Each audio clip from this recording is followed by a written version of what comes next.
Buenos días, queridos hermanos y amigos. Nos encontramos en el Centro para la Excelencia Familiar, donde comunicamos el Evangelio con fidelidad a nuestro Padre Dios, con fidelidad a la palabra de Dios, porque toda escritura es inspirada por Dios y útil para corregir, instruir, a fin de perfeccionar al hombre de Dios para toda buena obra. Entonces, con fidelidad a nuestro Padre Dios, a la palabra, con fidelidad a la familia y con fidelidad a la familia de la fe, la Iglesia del Señor. Qué bueno encontrarnos hoy, día domingo, para celebrar y regocijarnos en su amor, regocijarnos en su palabra, disfrutar de su amor y de su benevolencia. Quiero bendecirles a ustedes a través de la oración. Vamos a clamar a Dios pidiendo bendición para sus vidas, para la vida de sus familias, para mi vida, para la vida de mi familia. Que todos nosotros podamos, escondidos en la mano del Señor, podamos ser guardados por Él en todo tiempo, en medio de las dificultades que se presenten, cualquiera que sea la situación. Gocémonos y alegrémonos en el Señor, porque de Él es su misericordia y para siempre es su palabra, que es viva y eficaz para ustedes y para mí. No se les olvide que estamos en el mes de la palabra del Señor, en el mes de octubre, y gocémonos y regocijémonos en la palabra del Señor. Padre, bendice, eterno Dios, la vida de mis hermanos del Centro para la Excelencia Familiar. Todos y cada uno de ellos sean guardados por ti, bendecidos por tu inmenso amor y por tu misericordia. Guárdales en Cristo Jesús nuestro Señor, y permite, eterno Dios, que todo lo que hagamos de palabra o de hecho sea para la alabanza y la gloria de tu nombre. Tu bendición sea sobre nosotros, sobre la vida de mis hermanos. Pasa tu mano sanadora y divina sobre sus cuerpos. No les dejes, Señor, con problemas físicos, con problemas emocionales, con sus problemas en la economía, con sus problemas de relaciones.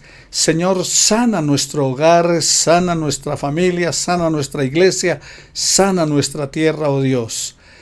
Derrama de tu bendición sobre la vida de nuestras congregaciones, sobre la vida de nuestros hermanos, sobre la vida de sus familias. Derrama de tu poder, Señor, en medio de nosotros que te necesitamos.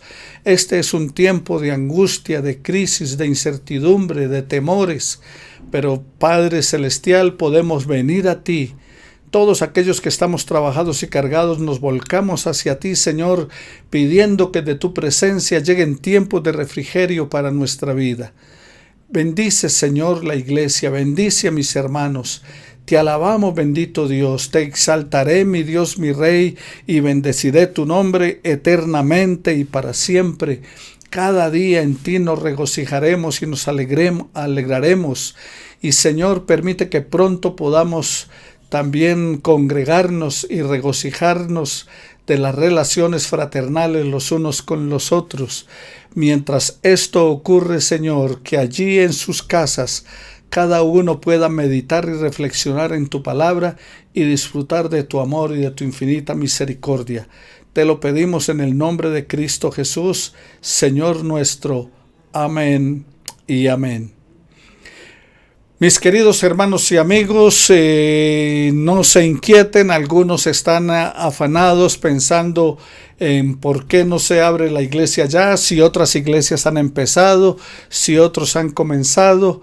Bueno, queremos tomarnos el tiempo. Recuerde que durante este tiempo los científicos, los gobiernos han hablado acerca de una vez que se abrió el aislamiento que se tenía, el confinamiento, se permitió a la gente salir a trabajar, salir a las calles, están abriendo negocios y otro tipo de cosas, como también las iglesias, pero entonces se espera que haya un brote mayor y se calcula para el fin de este mes y mediados de noviembre.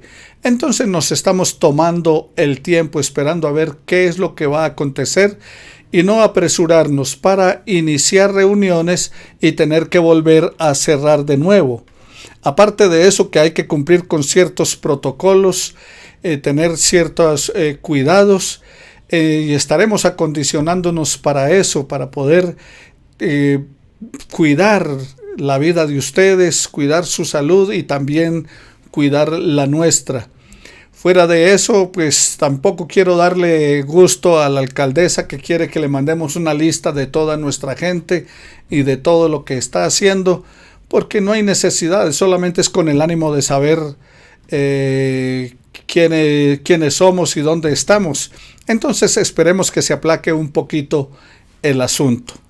Simplemente manténgase en oración y aproveche este tiempo para que a través de la palabra del Señor que está llegando a sus hogares tengan los servicios como único y corriente.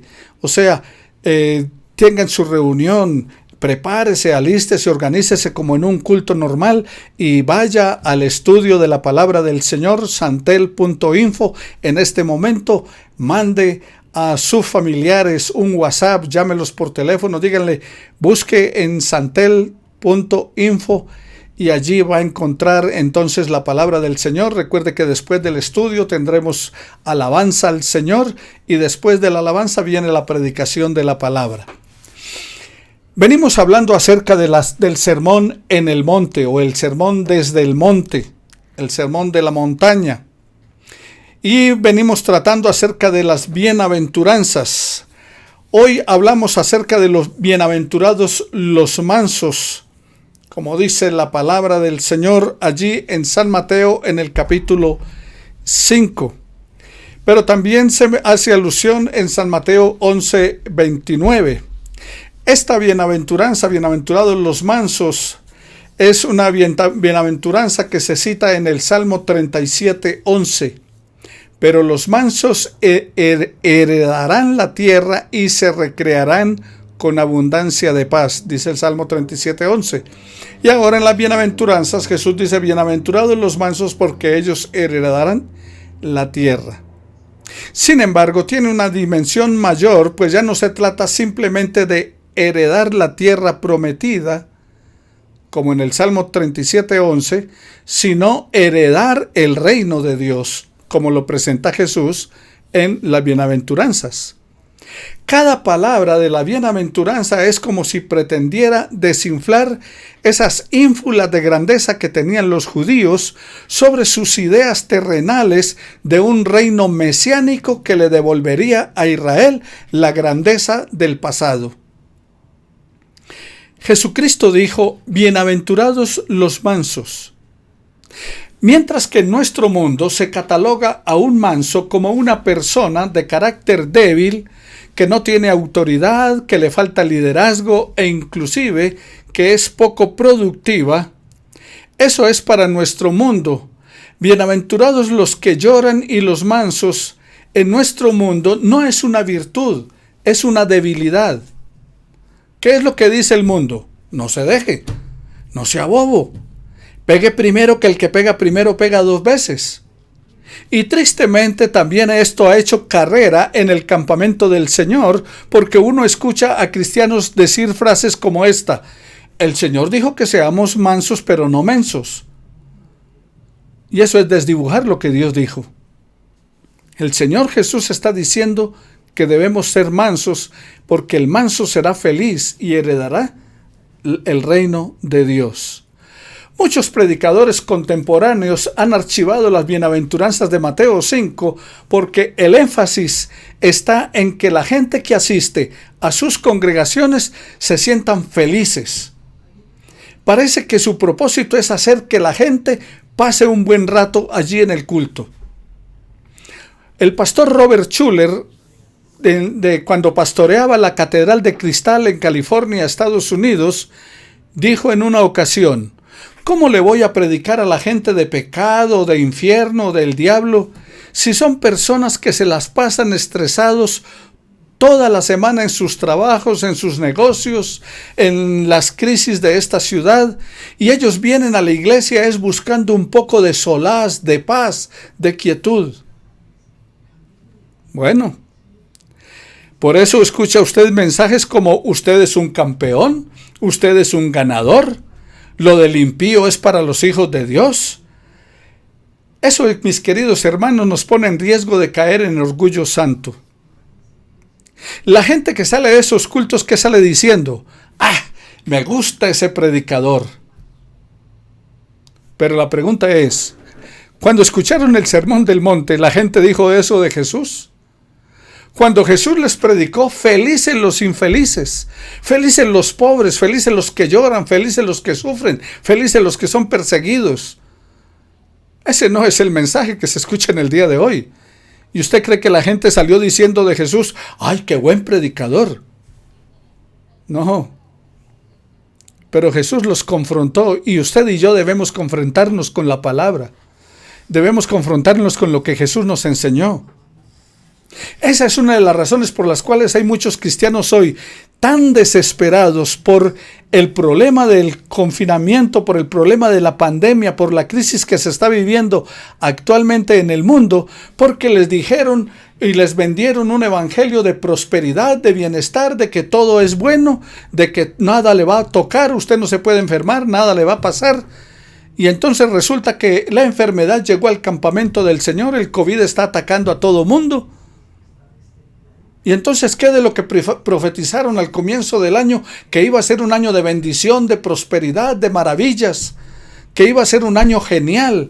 Que este es el año de la abundancia. Que este es el año de la bendición.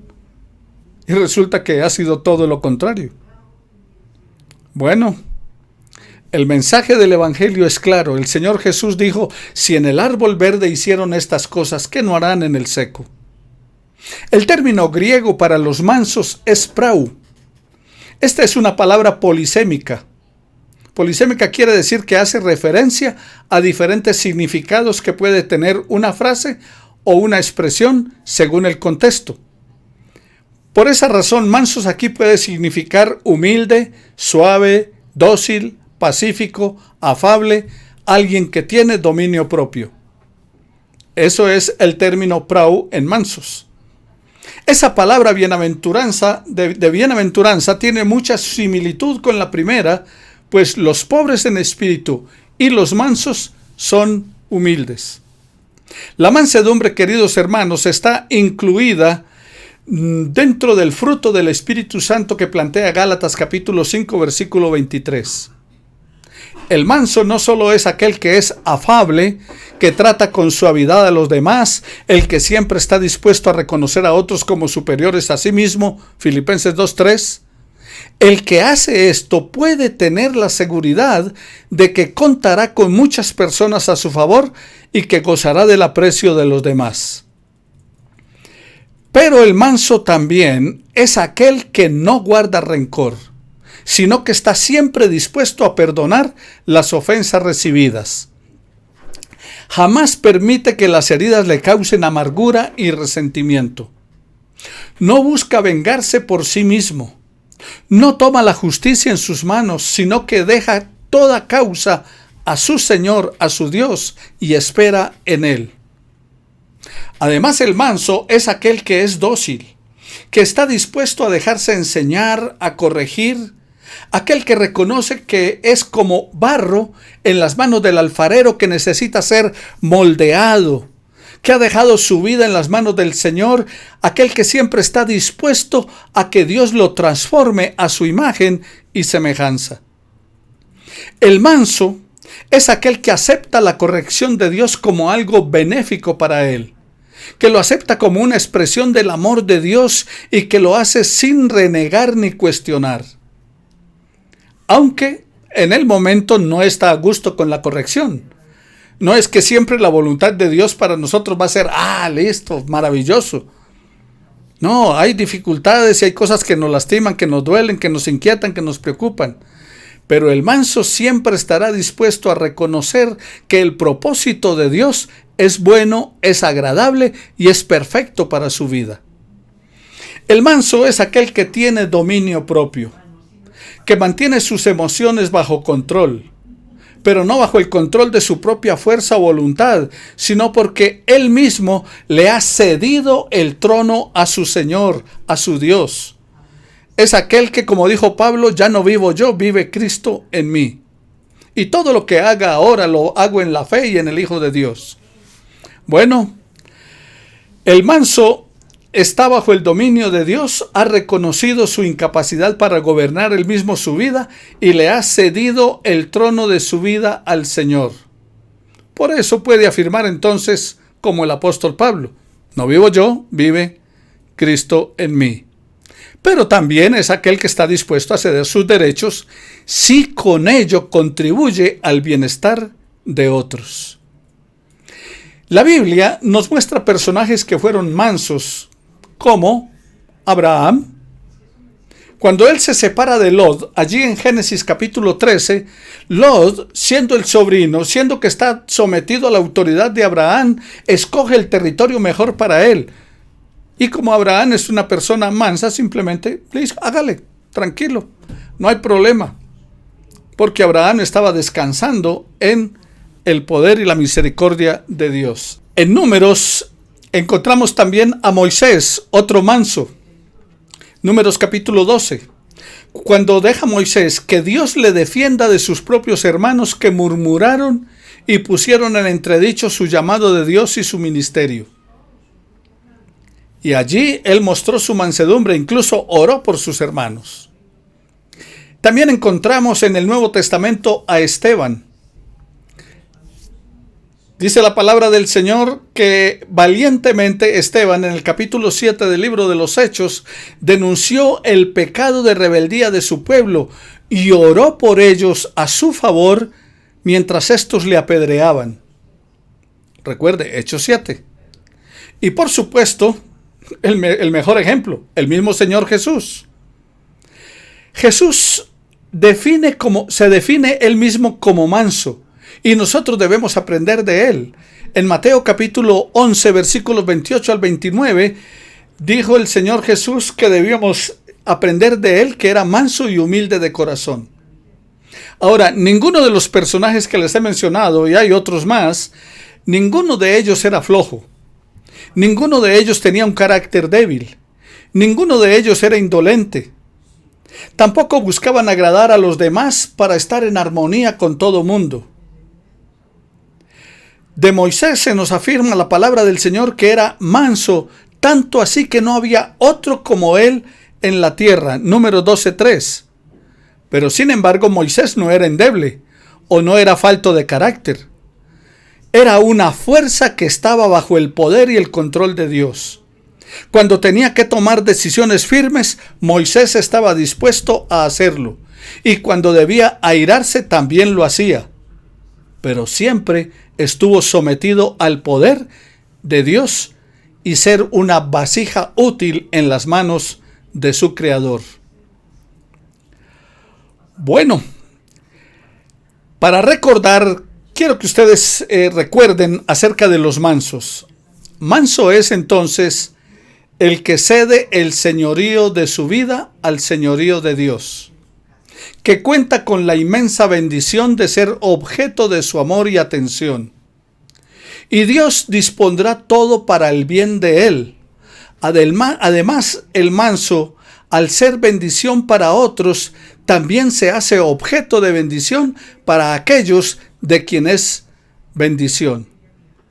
Pidámosle usted y yo al Señor que nos haga mansos, para que ese volcán que está dentro de nosotros esté bajo su control y que en vez de causar estragos se derrame como una lluvia de bendición en la vida de nuestros semejantes.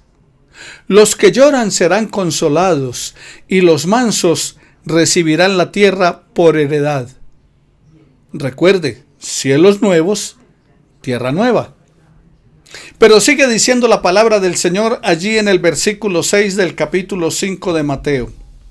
Bienaventurados, dichosos, felices, los que tienen hambre y sed de justicia, porque ellos serán saciados.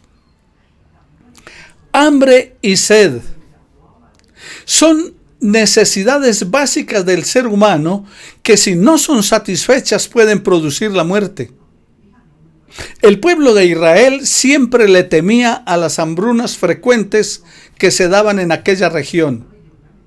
El libro de Génesis nos relata una gran hambruna que hubo en aquella época de Jacob, de modo que él y su familia tuvieron que ir a Egipto para librarse de morir de hambre.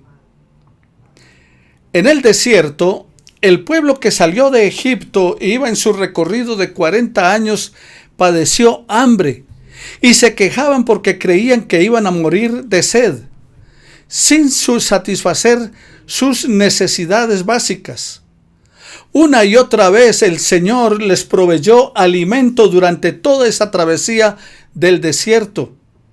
Les dio maná, les dio codornices, les hizo brotar agua de la roca. Y también dice la palabra del Señor que su vestido no se envejeció ni su calzado se acabó. A través del profeta Isaías, el Señor promete a la comunidad judía que Él retomará el cautiverio babilónico. Y dice así: no pasarán hambre ni sed, ni los herirá el calor del sol, pues los guiará el compasivo, los conducirá junto a manantiales. Isaías capítulo 49, versículo 10. Por eso, este éxodo que nos presenta Jesús es mucho más glorioso que el primero. También el profeta Amós, al anunciar el terrible castigo que caerá sobre los israelitas debido al abandono del Señor, les dice: vendrán días difíciles, vendrán días, dice el Señor, en que enviaré el hambre a este país. No será hambre de pan, ni sed de agua, sino de oír la palabra del Señor. Amós 8:11. En este pleonasmo de Mateo, hambre y sed de justicia, en este evangelio la justicia se interpreta como el cumplimiento de la voluntad de Dios. Así que el justo, según San Mateo, es el que ansía de todo corazón que la voluntad de Dios sea una realidad en su vida. Pero también debe tenerse en cuenta que la justicia tiene que ver con una vida que se ajusta a las demandas de Dios. Queremos la justicia de Dios, hambre y sed, como el ciervo brama por las corrientes de las aguas, así clama por ti, oh Dios, el alma mía. Mi alma tiene sed del Dios vivo. De la justicia de Dios, del chesed de Dios, de la misericordia de Dios, del gran amor de Dios. El justo, entonces, es también aquel que se comporta de acuerdo con las estipulaciones, con lo establecido por el Señor. Ahora, no solamente entonces se comporta correctamente en su relación con Dios y en su relación con su prójimo, también su anhelo es que su vida siempre esté conformada espiritual y completamente a la demanda del Señor. Su mayor anhelo, su mayor deseo es que su vida refleje esta santidad que solo Dios puede darle. Anhela y desea la santidad, anhela y desea el caminar en Dios, anhela y desea la búsqueda de Dios. Tiene hambre y sed de la palabra de Dios. ¿Eso lo sientes tú? ¿Experimentas esa hambre y esa sed por la palabra de Dios? ¿Por la presencia de Dios? ¿Por el cuidado de Dios para tu vida? Entonces, mis queridos hermanos y amigos, lo que Él quiere es que su vida refleje la santidad de Dios y no se engaña al creer que sus buenas obras lo justifican. Ese es el que tiene hambre y sed de justicia. No cree que por lo bueno que Él realice, no cree que por las cosas maravillosas que hace, entonces ya tiene de Dios la bendición y la benevolencia. No. Él reconoce que lo que hace ante Dios es nada. Porque el mismo Señor dijo: cuando usted haga algo bueno, considere que no ha hecho nada porque simplemente hizo lo que tenía que hacer. Entonces, el que tiene hambre y sed de justicia no se engaña al creer que sus buenas obras lo justifican, sino que admite que obró, como dice Isaías en el capítulo 64, versículo 6. que es consciente de que por sí mismo no puede ser justo y que por eso requiere ser justificado por Dios mismo. De ahí que reconoce su pecado y se acoge a la obra redentora de Jesucristo, quien es el único que puede operar nuestra justificación. En Romanos 5:1 dice la palabra del Señor: el que por fe es justificado tiene paz para con Dios. Además, debe entenderse en un sentido mucho más amplio el de anhelar que en la tierra haya la justicia divina. Que en la tierra hombres y mujeres se ajusten sus vidas a la voluntad de Dios. ¿Cuánta hambre y cuánta sed tenemos usted y yo de que su familia se convierta? ¿Cuánta hambre y tanta sed tenemos que vamos a Dios humillados ante Él diciéndole: Dios, ten misericordia y compasión de mi familia, sálvalos por tu infinita misericordia? Que la justicia de Dios sea radicada en los corazones de tu familia, de toda la humanidad, para que reine la paz y la santidad. El evangelista afirma que quienes sienten esta necesidad recibirán la satisfacción, pues el Señor satisfará toda necesidad. Les perdonará sus pecados, les llenará de gozo y de paz y pondrá en ellos un nuevo corazón.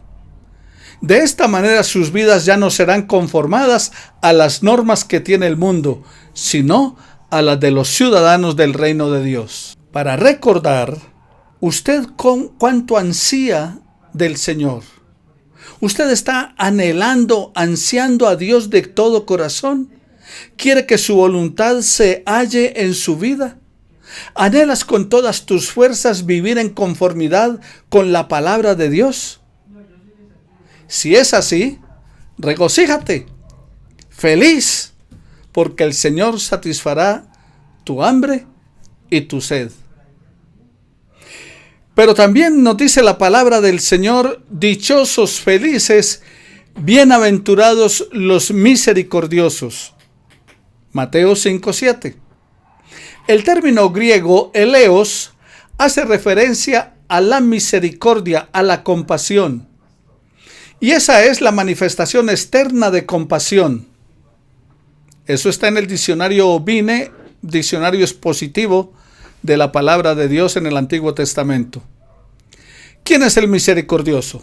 Bueno, el misericordioso es aquel que muestra bondad o compasión hacia aquellos que necesitan ayuda. Y también se aplica al que está dispuesto a perdonar las ofensas de aquellos que lo han ofendido o que lo han herido. Aquí en el Evangelio de San Mateo, en el capítulo 5, el término es usado de manera amplia para referencia a aquel que está dispuesto a hacer el bien a todo necesitado, independientemente de las circunstancias. Y el evangelista usa la palabra para hablar de el perdón de las ofensas, como usted lo encuentra en Mateo, en el capítulo 18, en el versículo 33 de la palabra del Señor. San Mateo, en el capítulo 18, versículo 33, que dice lo siguiente: ¿no debáis tú también tener misericordia de tu consiervo, como yo tuve misericordia de ti? Está hablando, recuerda aquel caso de el hombre que fue perdonado una deuda grande por su señor, y luego cuando salió encontró a un criado que le debía a él mucho menos y le pidió que tuviera compasión, pero él no quiso y lo metió a la cárcel por ello. Y entonces allí Jesús le dice: ¿no debías tú haber tenido compasión de aquel como yo tuve misericordia de ti? Entonces esa es la palabra que él está usando aquí en cuanto a misericordia. La misericordia, el que tiene misericordia está dispuesto a perdonar al pecador, así como Dios nos perdona a nosotros. Y el salmista, al reconocer su pecado, al acudir al Señor, dijo: ten piedad de mí, oh Dios, conforme a tu misericordia, conforme a la multitud de tus piedades, borra mis rebeliones. Salmo 51:1. Es una verdad maravillosa que usted y yo encontramos en la Biblia. Y es la palabra que expresa el salmista cuando él dice: clemente y misericordioso es Jehová, lento para la ira y grande en misericordia. Salmo 145, versículo 8. Es, queridos hermanos, que por su misericordia no nos paga de acuerdo a lo que merecen nuestros actos. Salmo 103, versículos 10 y 12. Por eso, usted y yo como pecadores podemos acudir con plena confianza ante el Señor, confesarle nuestros pecados y pedirle perdón. El que hace esto puede tener la seguridad de que alcanzará la misericordia de Dios. Primera de Juan 1:9 y capítulo 2, versículo 1. Y así como el Señor, mis queridos hermanos, tiene misericordia de todos y cada uno de nosotros, perdona nuestros pecados, igual nosotros también debemos ser misericordiosos con los que nos ofenden y pide perdón. Debemos estar listos para perdonar. Y es tan importante que el Señor Jesús lo puso como una condición para que Dios nos perdonara a nosotros nuestras ofensas. Al enseñar a orar a sus discípulos y para nosotros hoy, dijo: perdónanos el mal que hacemos, así como nosotros perdonamos el mal que nos hacen. Mateo capítulo 6, versículo 12. O perdona nuestras ofensas como nosotros perdonamos a los que nos ofenden. Al perdonar a otros, no solamente nos libramos de nuestro juicio, sino que también nosotros mismos estamos siendo liberados de la amargura, del resentimiento y del deseo de venganza. Así que la misericordia que mostramos hacia quien nos ofende se vuelve también hacia nosotros como una preciosa bendición. También el Señor es ejemplo de alguien que es compasivo con los necesitados. A todo lo largo de las páginas de la Biblia encontramos múltiples ejemplos de un Dios compasivo que atiende al necesitado. El salmista comparte un testimonio. Dice lo siguiente: este pobre clamó y lo oyó Jehová y lo libró de todas sus angustias. Salmo 34:6. Los ciegos que clamaron al Señor por misericordia: Hijo de David, ten misericordia de mí, como el caso de Bartimeo. En Lucas capítulo 18, el Señor Jesús se vuelve hacia ellos y les devolvió la vista. Lo encuentra también en Mateo 9, 27 al 30. El Señor espera que sus hijos también practiquen la misericordia con los necesitados, sin importar si estos son amigos o no. A través de la famosa parábola que conocemos como la parábola del buen samaritano, el samaritano no era el judío que cayó herido por los asaltantes, no era amigo. Recuerde que era un judío y el que lo atendió fue samaritano. No eran amigos, no se trataban entre sí. Pero el Señor nos enseña que debemos estar prestos a ser compasivos aún con aquellos que no son nuestros amigos. Lucas capítulo 10, versículo 29 al 37. Y nos pide nunca cerrar nuestra mano ni endurecer nuestro corazón ante nuestro hermano necesitado. Pues éste podrá clamar al Señor y nuestra falta de misericordia se nos contará como pecado. Deuteronomio capítulo 15, versículos 7 al 11. Cuando usted y yo mostramos misericordia, entonces podemos tener la plena certeza, la plena seguridad de que el Señor va a extender de su misericordia sobre tu vida y sobre mi vida. Les dejo lo siguiente para recordar.